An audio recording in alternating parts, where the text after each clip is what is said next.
Dude, who wants to see Trey Crowder debate JD Vance, dude? That would be amazing. Trey Crowder versus JD Vance. Dude, he gets a chance to say all this to JD Vance's face would be amazing. Like I said, you want like a real like country, down home, honest take. Trey's going to give it to you. Trey's going to give you that take, dude. All right, let's watch Trey Crowder talk about it. All right, well, let me start the same way JD started tonight by stating, apropos of nothing and completely irrelevant to the subject at hand, that I too am just a all shucks hayseed trailer baby with a pillbilly mama, and ergo, you should like me. You know, pointed out Redonk. Redonk pointed out how many times he was like, so as a kid that grew up really poor, so as a person who grew up in a lower middle class family, so as a person whose grandma had to turn the heat down at the end of the night. Like, he pointed that out, too.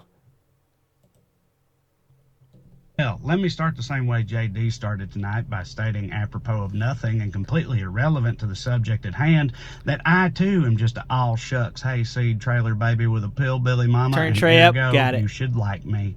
All right, with that aside, I'll say this for JD. Considering the fact that if you put him in a coffee shop in a Midwestern mammal, ask him how his day is going, he starts malfunctioning and smoking out the ears. He's actually pretty good at talking when he's been programmed to do so. But here's the problem.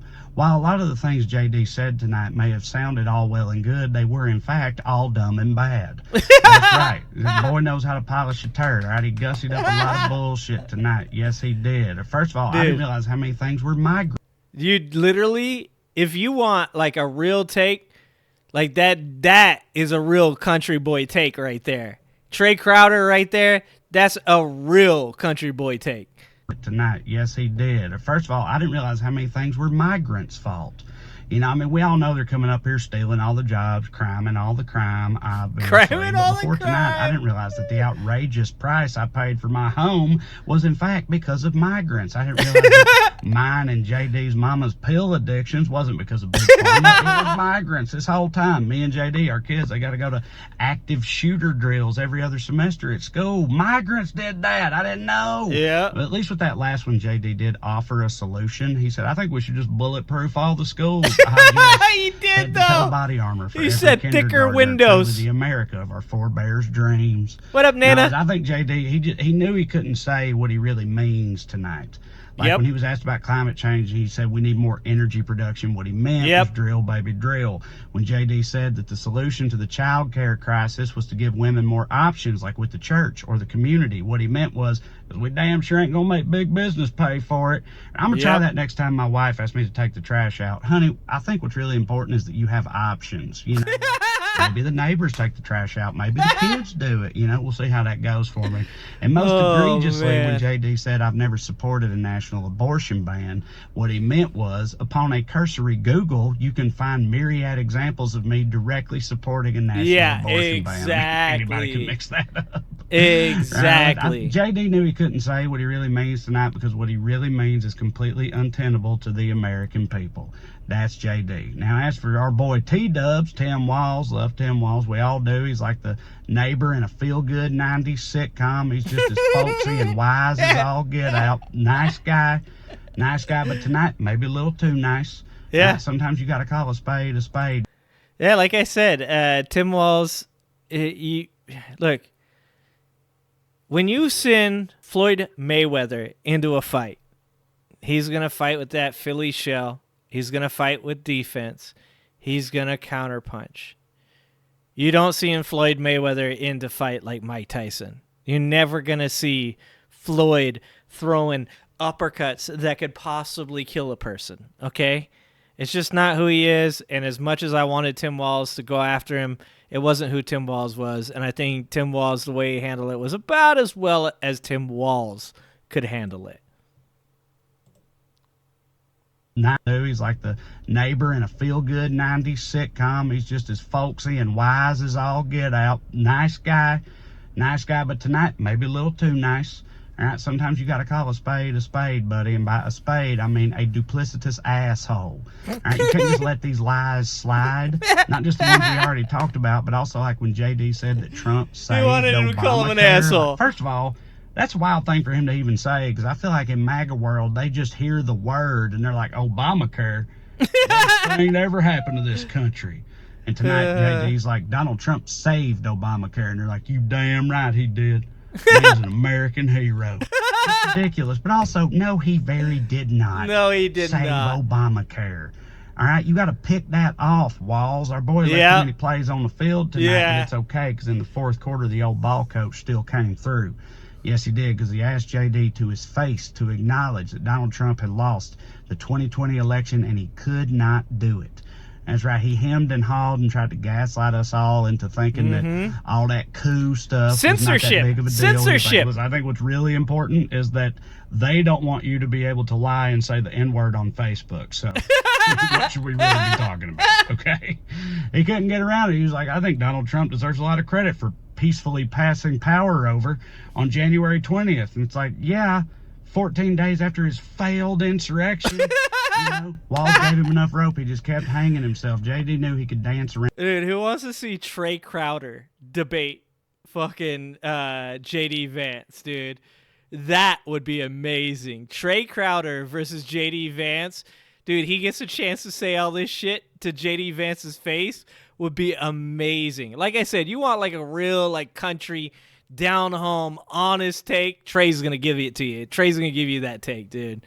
That's amazing. The insurrection, you know, Walz gave him enough rope. He just kept hanging himself. JD knew he could dance around all of his craziest shit all night long, but not that one. Because with that one, he knew his big bad doo-doo daddy would not stand for it. And really, that's all you need to know.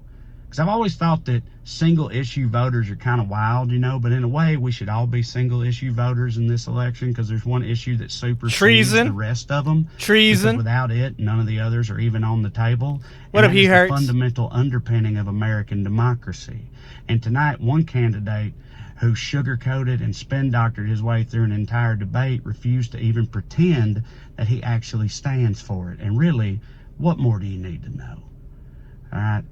Okay, YouTube, we're back with more in just a second, but first, let's look at how the media is talking about the big debate tonight. All right, we're here on Ground News' website. They also have I love how Trey does his commercials. Extension. We're looking at stories about the takeaways from the vice presidential debate between Vance and Walz. On the right, you can see the coverage breakdown, 117 sources so far, most of which are in the center. I suppose that's reassuring, but down here, if you look at the headlines, you sort by bias.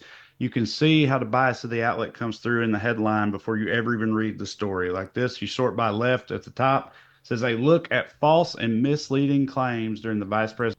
You know what I like to think? Yeah, he does sound a little like Richard Ojeda. Good in his cadence.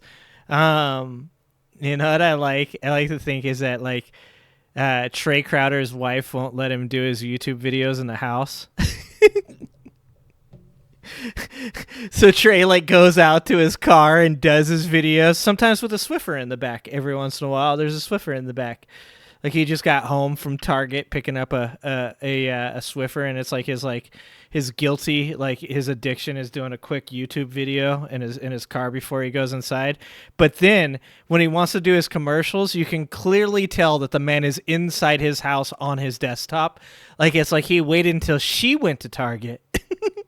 And he's like, I'm going to record this video real quick before she gets home and kicks me back out to my car again. Favorite features they have. The blind spot feature. This shows you articles that are not being covered on either side of the political spectrum right now. Like, for example, right now on the left, no one's talking about how Trump has promised to do a personal play-by-play of no the debate, way. maybe they're not interested in that. Anyway, they're not talking about it. And on the right, that would be horrific. Can you imagine? Like, that's when we know that the internet has gone too far.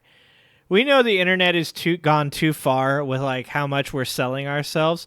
When Donald Trump ends up doing a play-by-play for a vice presidential debate, at that point I just click off, dude. The channel gets deleted, all social media gets deleted.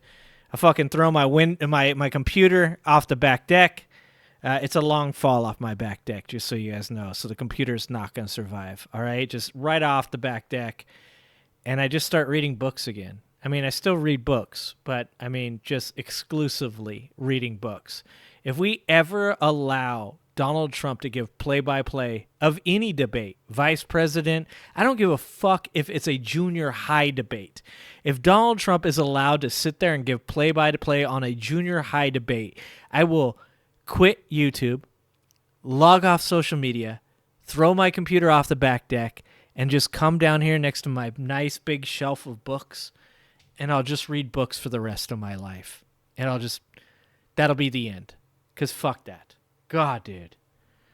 Up to page 27, and it's great so far? Nice. Dude, one of the things, Jelly Bean, that I did not realize was how much I was going to like reading indictments. Like, if you would have told me 20 years ago, if you would have came up to me and you would have been like, dude, you got to read the indictment, the Clinton indictment, I would have been like, why?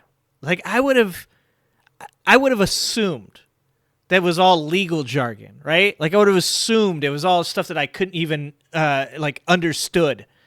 I'd have been like, why would I want to read that? Like, that's what lawyers are for, all right? But I have seriously found that I love reading indictments. Like, people talk about getting the tea. People talk about the drama and all this other stuff. And I'm like, have you ever read an indictment? And they're like, no, why would I read? I'm like, oh, dude, you got to read an indictment. They're amazing. This is shit that they're going to try to prove in court. Like, this isn't like your Aunt Karen said that so-and-so did some shit, okay? This is like Jack Smith is literally going to try to prove that Donald Trump did this shit in his bathroom with classified documents. Like a huge game of Clue. Donald Trump in the bathroom with classified documents. And he's saying it with his chest like utter fucking confidence. And you're like, how could you be so confident, Jack Smith? And he's like, well, let's turn to page 47 of the indictment where I read off all the tweets where Donald Trump's like, that's right, I stuck the classified documents right next to the shitter. I had Maria do it because I didn't want to do it myself. Those boxes are heavy. There's a lot of nuclear secrets in those boxes. I called down. I said, Maria, move the classified documents from the opera room. Move them into the shitter directly next to the fake gold toilet. She did it because she knows better. She spilled them twice, but she cleaned them up. She swears to God she never took any nuclear secrets. It's totally fine. Dude, it's amazing. Jelly Bean. It is fucking amazing. So does this mean they're not eating the cats? We're still we haven't read that indictment yet, Golf. We will get to that indictment next. Is that the one that Adam got in trouble for watching? Or is that the one he got in trouble for reading? Uh-oh.